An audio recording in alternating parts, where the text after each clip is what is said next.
c'est arrivé aux oreilles de Papy Pharaon et j'ai été obligée de fuir dans le désert. Après une marche interminable dans le désert, je suis arrivée près d'un puits. Et là, mon sang n'a fait qu'un tour. J'ai chassé des bergers machos qui m'amenaient une équipe de jeunes bergères. Le papa de ces demoiselles, Jéthro, m'a accueilli et, de fil en aiguille, j'ai épousé Séphora, sa fille aînée. Et là, tranquillement, je me refaisais une santé dans le calme des pâturages, quand Dieu m'est apparu dans un buisson en flammes qui ne se consumait pas. Oh, mais j'ai eu peur. Alors j'ai caché mon visage pour ne pas voir Dieu, mais j'ai quand même entendu l'énoncé de sa mission. Il m'avait choisi pour aller délivrer son peuple, rien que ça. Je n'étais pas du tout convaincue et je lui ai expliqué pourquoi je ne pouvais pas accepter le poste. Mais Dieu ne s'en est pas laissé compter et il m'a donné des clés qui mèneraient ma mission au succès. Il m'a montré le bâton serpent, la lèpre éclair. Vous savez, je mets ma main, je la retire, je la remets, elle n'y est plus. Et puis il m'a dit, tu leur diras, je suis m'a envoyé vers vous. Ce sera compliqué, mais je suis sera avec toi. Et il m'a montré des choses surnaturelles qui convaincraient le pharaon. Paniqué, je l'ai supplié de choisir quelqu'un d'autre. Alors, bon, il m'a envoyé Aaron, mon frère. Et quand nous avons été confrontés au pharaon, alors là, rien ne se passa comme je l'avais imaginé. Le cauchemar durait, mais Dieu a mis un terme à la résistance de Pharaon par sa puissance. Alors, nous sommes tous partis précipitamment, en pleine nuit. Hommes, femmes, enfants, troupeaux. Oh là là, c'était chouette, tu ne peux pas savoir. Bon, Dieu m'a donné les premières consignes pour cette nouvelle étape de la vie du peuple d'Israël. Il a placé devant nous la nuée pendant le jour, la colonne de feu pendant la nuit. Je me suis dit, cool, tout va bien. Ouais, mais voilà. Au secours, tout va mal. Pharaon et son armée se rapprochent et la mer bloque notre fuite. Panique à bord. Et là, sur l'invitation de Dieu, j'ai ressorti mon bâton. Dieu a ouvert un passage dans la mer pour le peuple et il a laissé les eaux se refermer sur les soldats égyptiens. Le moral remontait. Et puis après, ça a été le yo-yo, en haut, en bas, en haut, en bas. Le peuple râlait. Dieu faisait encore des miracles. Il a donné de l'eau douce, la manne, l'écaille. Mais je suis devenue la cible des agressions verbales des voyageurs, insatisfaits par les conditions de vie. En plus, les habitants du pays que nous traversions nous ont attaqués. Ça, je ne l'avais pas prévu. Mais Dieu si, et il nous a donné la victoire. Je me suis retrouvée pasteur de la plus grande communauté de l'époque, et en internat, s'il vous plaît, soit 24 heures sur 24. Le burn-out pointait son nez. Puis alors, il y a eu l'étape de la loi, le veau d'or, et ma patience a été mise à rude épreuve. Un jour, après tout ça, Dieu m'a invité personnellement sur la montagne. J'y suis allée et je me suis lâchée. J'ai demandé à l'Éternel, permets-moi de contempler ta gloire. Et là, je vais interrompre Moïse parce que cette demande qu'il a faite me turlupine depuis longtemps.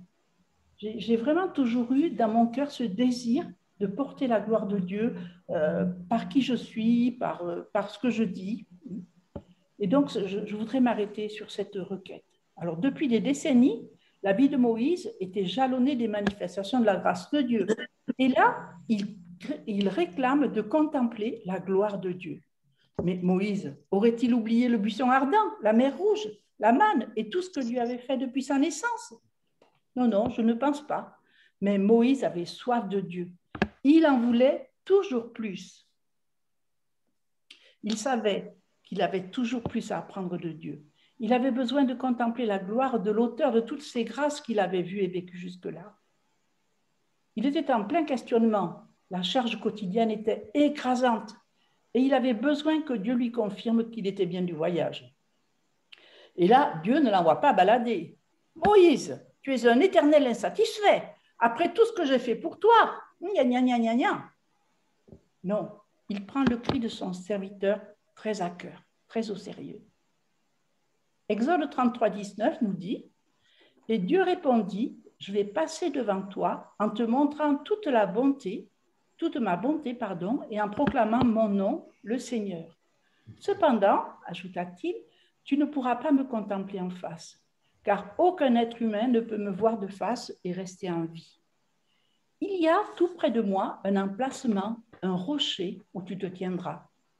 Quand je passerai en manifestant ma gloire, je te cacherai au creux du rocher en te couvrant de ma main jusqu'à ce que je sois passé. Ensuite, je retirerai ma main et tu pourras me voir de dos, puisque l'on ne doit pas me voir de face. Quelle sollicitude de la part de Dieu. Alors Moïse aurait pu être comblé par tous les prodiges qu'il avait vus de ses propres yeux, mais il en voulait plus. Le propre de l'être humain, c'est de vouloir voir. Vous savez, quand vous dites à quelqu'un, « Ah, tiens, regarde, j'ai lu ça », il dit, « Fais voir !» Il ne vous croit pas comme ça, il faut qu'il voie.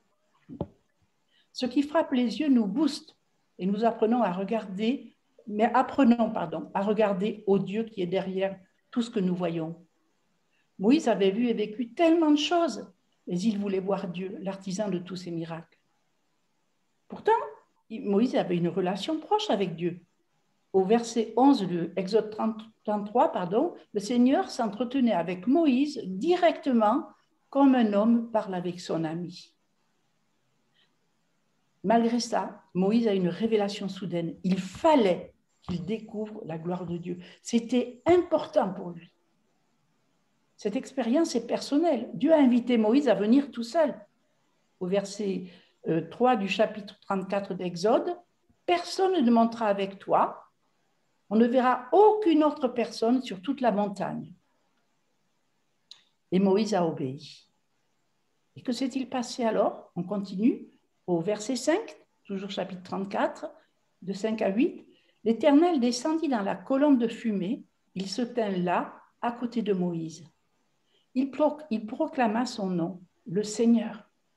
Puis il passa devant Moïse en proclamant encore, « Je suis le Seigneur, je suis un Dieu compatissant et bienveillant, patient, d'une immense et fidèle bonté. Je manifeste ma bonté envers les hommes jusqu'à 1000 générations en supportant les péchés, les désobéissances et les fautes. Mais je ne tiens pas le coupable pour innocent. J'interviens contre celui qui a péché, contre ses enfants et ses descendants, jusqu'à la 3e ou 4e génération. » Et là, que fit Moïse? En toute hâte, Moïse se jeta par terre pour adorer le Seigneur. Quelle expérience incroyable! Moïse a été au bénéfice de la gloire de Dieu. Il a reçu ses directives pour le peuple. Et puis, c'était bien, mais voilà, il a fallu redescendre. Mais ce que Moïse ne savait pas, au verset 29 du chapitre 34, il ignorait que la peau de son visage brillait à cause de son entretien avec Dieu. Et ça, c'est vraiment quelque chose une chose à laquelle nous devons aspirer, que notre visage brille à cause de notre intimité avec Dieu. Alors Moïse était un être exceptionnel, mais il n'était pas une exception. Vous savez, l'onction visage rayonnant n'était pas un flash de vente privée venant des réserves divines pour une sélection d'abonnés. Non, non, ce qui est arrivé à Moïse nous arrivera aussi si nous passons du temps avec Dieu. Sa vie transcendra la nôtre. Pourquoi? Parce que dans Jean 15, il nous est dit, « Je ne vous appelle plus serviteur parce que le serviteur ne sait pas ce que fait son maître. Je vous appelle mes amis parce que je vous ai fait connaître tout ce que j'ai appris de mon Père. » La gloire de Dieu, elle se reflète dans plein de choses, dans la nature. C'est tellement beau, les paysages, la nature, la campagne, la montagne. Elle se reflète sur les visages des personnes qui ont une intimité avec lui, des personnes qui nous attirent. Elle se reflète dans la Bible. Nous pouvons nous sentir proches de lui en admirant sa création. Et c'est une occasion favorable qui dispose nos cœurs à le contempler. Mais chaque instant d'intimité personnelle avec lui nous ouvre la porte de sa gloire, où que nous nous trouvions, quoi que nous fassions. Cette rencontre avec la gloire de Dieu, la plus gratifiante d'entre tous nos temps de communion, aura un effet captivant sur les autres. Oui, oui, sur les autres. Ceux qui nous croisent, ceux qui croisent notre chemin, seront attirés par Dieu en nous. Alors, je voudrais vous raconter une petite anecdote que nous avons vécue au Cameroun, il y a des années, quand nous étions jeunes et puis des grands voyageurs devant l'Éternel. Les enfants de l'école Timothée, que nous avions à Fontenay, avaient vendu certains de leurs jouets à une foire, et le bénéfice avait été offert pour aider à payer la scolarité des enfants d'un village. Le pasteur avait donc acheté une truie en pleine santé prénommée Sidonie. Bon, moi, perso, j'aurais sûrement acheté autre chose, mais lui, il avait son business plan, donc il a pris ça. Et cette truie était l'attraction des petits et même des grands. Et un dimanche matin, que nous étions là-bas, la maman de la famille qui nous accueillait a préparé toute sa tribu. Il y avait plein de petits garçons et de petites filles, hein, des vêtements propres, des jolies coiffures, du parfum pour aller à l'église. Et elle leur a dit de jouer sagement en attendant de partir. Et ils ont trouvé très chrétien d'aller saluer Sidonie. Et vas-y que je te fais des câlins et des bisous et que je me frotte contre toi. Et au moment de partir pour l'église, il flottait dans la voiture un parfum bizarre. Chaque enfant portait sur lui les effets du temps passé avec Sidonie. Il a fallu procéder à un débarbouillage sévère pour débarrasser les petits du parfum de leur ami. Pardon pour la comparaison, mais la gloire de Dieu va nous imprégner de son parfum. La compassion, la bienveillance, la patience, l'immense et fidèle bonté divine auront un effet consolateur, apaisant, guérissant sur ceux que Dieu placera sur notre chemin. Ils découvriront le salut et la restauration. Comme Moïse, nous ne saurons pas de quelle façon notre vie va les influencer. Ce sera seulement l'œuvre de Dieu et la gloire lui en reviendra.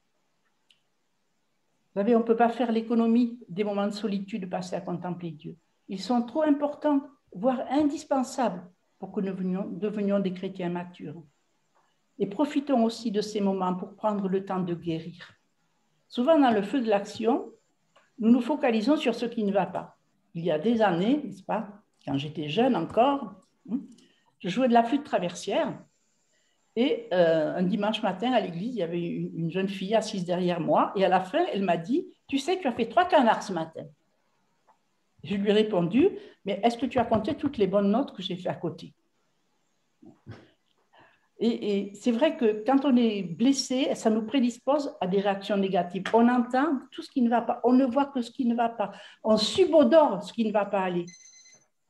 Dieu veut que dans cet temps d'intimité avec lui, nous lui donnions la permission de guérir notre passé. Moïse trimbalait une belle série de blessures après les péripéties de ce voyage. Il sentait que seule une expérience inédite de la présence de Dieu pouvait le remettre sur les rails de sa destinée. Avons-nous soif de plus de Dieu? Comme David dans le psaume 63, cherchons-le à chaque instant, non pas simplement pour une bénédiction spéciale, pas quand nous avons un besoin. Dieu n'est pas un gérant de supermarché, mais juste pour être près de lui, pour nous imprégner de qui il est. Est-ce que vous avez déjà eu l'occasion de pousser une voiture en panne sèche? C'est lourd, hein? C'est bien mieux quand il y a de l'essence, du carburant, que l'intimité avec Dieu soit notre carburant. Ne vivons pas sur des souvenirs de moments bénis vécus au siècle dernier qui n'ont certes pas manqué de nous fortifier, mais c'est tellement mieux d'aller à la source pour désaltérer notre soif. Un jour, Alain faisait une visite chez une vieille dame à l'église de Fontenay et il lui a dit « Mais est-ce que vous avez reçu le Saint-Esprit ?» Elle lui dit « Oh oui, en 1930 ou 40, je ne sais plus, j'ai parlé en langue une fois. » Donc pour elle, voilà, l'affaire était close. Mais non, hein, Dieu désire que nous allions à la source, nous désaltérer chaque jour. Il y a quelque temps, peut-être vingtaine d'années, nous avons hébergé une jeune fille, grande consommatrice de coca à la maison. Et souvent, elle débarquait dans la cuisine, elle me disait « On se fait un coca? Tu en as au frais ?» Ah ben non, je suis désolée, il est dans le garage. Bon, tant pis, on le boira tiède. On se posait pour avaler notre coca pas frais. Alors, nous n'étions pas désaltérés. Pourquoi? Premièrement, parce que c'était du coca. Et deuxièmement, parce qu'il n'était pas frais. Et je me dis parfois que dans notre vie spirituelle, nous tombons dans le même piège, chercher à étancher notre soif en buvant tout et n'importe quoi. Moïse avait compris qu'il fallait aspirer à voir la gloire de Dieu, à payer le prix pour boire une eau pure à la source. Il a pris le temps de venir seul au rendez-vous fixé par Dieu. Il n'a pas invoqué un planning limitant. Il avait soif de Dieu. Sa charge était lourde, notre quotidien l'est souvent aussi. Et nous ne serons efficaces à notre service pour Dieu que si sa puissance et son rayonnement manifestent la réalité de notre foi. Il y a des choses que l'on dit, mais il y a des choses que l'on vit. Et ça, c'est important. Peut-être que tu penses que servir Dieu, c'est la destinée d'une minorité. Les pasteurs, les évangélistes, les missionnaires, eux, oui, bien sûr, ils doivent aspirer à avoir la gloire de Dieu. Mais non, non, non, pas du tout. Que tu sois à la maison, que tu sois maman au foyer, que tu sois au travail ou à l'école, ceux qui t'entourent ont besoin de voir briller ton visage pour être attirés au travers de toi vers ce Dieu qui les aime. Nous devons interpeller les personnes qui nous côtoient par notre façon de les regarder, notre capacité d'écoute, notre façon de réagir et de nous conduire. Ça sera tellement plus efficace que de les bombarder de versets bibliques qui les culpabilisent et qui les accusent. 2 Corinthiens 3,18 nous dit ceci. Et nous tous, qui, le visage découvert, contemplons comme dans un miroir la gloire du Seigneur, nous sommes transformés en son image dans une gloire dont l'éclat ne cesse de grandir. C'est là l'œuvre du Seigneur, c'est-à-dire l'Esprit. Et dans ce verset, ce que j'aime, c'est dans une gloire qui ne cesse de grandir. Ce qui veut dire que ce n'est pas une expérience unique.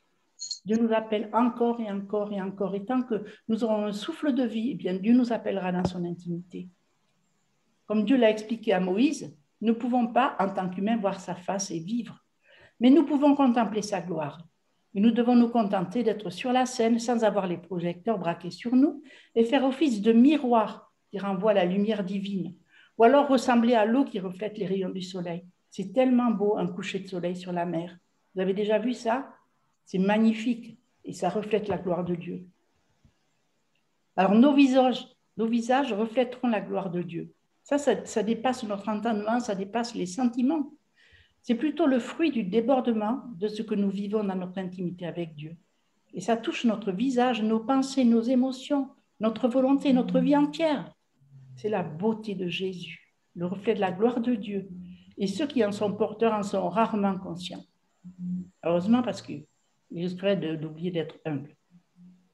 Quand Moïse est redescendu de son temps avec Dieu, il a dû être étonné de voir les gens du peuple cacher leurs yeux en mettant leurs mains en visière comme ça. Qu'est-ce qu'il leur prend? Ils ne vont pas bien. Mais après, on lui a dit, Moïse, ton visage est rayonnant de la gloire de Dieu. Alors bon, ensuite, Moïse a continué. Pendant plusieurs mois, il a enseigné sur tous les sujets, en rapportant au peuple ce que Dieu lui avait dit dans ce temps de tête-à-tête. Mais le peuple restait le peuple. Et il avait horreur que les choses ne se passent pas bien. Il le faisait savoir et il tapait sur qui? Sur Moïse, évidemment. Alors, il y a eu les plaintes, les critiques, le défaitisme du peuple. Vous savez, quand les espions sont allés, ils sont revenus à dire « Oh là là, la catastrophe, on aurait dû rester en Égypte. » Bref, le refus d'avancer vers la destinée que Dieu avait tracée, la désobéissance, la révolte, les accusations, la jalousie. Même son frère et sa sœur ont été jaloux de lui. Imaginez que Moïse n'ait pas eu ce temps de qualité avec Dieu. Comment aurait-il pu continuer à assumer son rôle auprès du peuple? Son fair-play avait des limites, mais Dieu lui rappelait sans cesse qu'il était puissant et qu'il était bon et que ce peuple, c'était son peuple à lui. Alors, si nous voulons être au maximum de notre efficacité pour rayonner là où Dieu nous a placés, nous devons faire de notre intimité avec lui notre priorité absolue. Ne subissons pas ces rendez-vous. Vous savez, vous dites, bon, je vais prier un quart d'heure. Et puis, il vous semble que vous avez prié au moins 14 minutes. Vous regardez votre montre et vous vous rendez compte qu'il y a juste 3 minutes que vous êtes là. Ça, c'est subir le rendez-vous avec Dieu. Ne le subissons pas, mais soyons intentionnels dans notre recherche pour voir la gloire de Dieu. La mission que Dieu nous confie pour chaque instant, de chaque jour, dépasse la résistance humaine. Elle révèle la grâce de Dieu qui se déverse en nous et parfume l'atmosphère par chaque pore de notre peau. Vous vous souvenez, à la rentrée, nous avons choisi un verset pour cette année. C'est dans Ésaïe 30,15. Vous ne serez sauvés qu'en revenant à moi, intimité, en restant paisible, confiance. C'est votre seule force, c'est de garder votre calme et de me faire confiance. Mais ce verset ajoute, mais vous ne le voulez pas, parce que le peuple à ce moment-là se confiait dans ses forces à lui, les voisins, les copains, tout ça. Mais nous le voulons nous. Par nos propres forces, même si notre consécration est hors norme, nous n'y arriverons pas. Le seul chemin pour vivre cette vérité, c'est d'avoir soif de voir la gloire de Dieu. Et si nous le faisons, nous pourrons remplir notre mission de témoins, d'ambassadeurs, de porteurs de paix et d'amour dans nos familles, la société et les nations ont besoin. Je terminerai par un devoir. Vous savez, les maîtresses aiment donner des devoirs, auxquels j'aimerais que nous travaillions. C'est la mise en pratique de ces versets qui doit normalement se trouver à la fin de la chaîne du rayonnement divin au travers de nos vies. C'est dans Romains, chapitre 12, les versets 9 à 13. L'amour ne sait pas mentir. Si nous sommes des ambassadeurs d'amour, nous devons être transparents. Ayez donc le mal en horreur, attachez-vous de toutes vos forces au bien, notamment en ce qui concerne, premièrement, l'amour fraternel. Soyez pleins d'affection les uns pour les autres. Deuxièmement, l'estime mutuelle. Faites passer les autres avant vous. Troisièmement, l'ardeur. N'hésitez pas. Avancez, travaillez. Ensuite, il y a l'esprit. Je me suis perdue dans le compte. Soyez bouillants. Envers le Seigneur, soyez de bons serviteurs. En ce qui concerne l'espérance, qu'elle soit votre joie. Et dans l'épreuve, qu'elle vous trouve plein d'endurance. La prière, qu'elle soutienne votre persévérance. Les besoins de ceux qui appartiennent à Dieu. Soyez-en solidaires, toujours prêts à pratiquer l'hospitalité. C'est tout un programme, mais nous ne pourrons l'accomplir que si nous commençons par aller à la source. Imprégnons-nous de la gloire de Dieu et mettons-nous au boulot. C'est vraiment ce que j'avais à cœur de partager avec vous ce matin. Et Seigneur, nous voulons vraiment nous investir dans la recherche de ta gloire, Seigneur. Nous ne voulons pas nous vivre sur des souvenirs d'expériences passées. Mais Seigneur, la source est ouverte. Tu nous accueilles chaque matin, à chaque instant. Tu veux nous imprégner de ta gloire. Et Seigneur, nous voulons courir vers toi. Comme Moïse a aspiré à voir ta gloire, nous aspirons aussi, Seigneur. Le monde vit dans un chaos incroyable, mais ta gloire est toujours aussi resplendissante. Elle est porteuse d'espoir, elle est porteuse de vie. Seigneur, merci pour cette opportunité, que nous puissions y aspirer encore et encore. Merci Seigneur.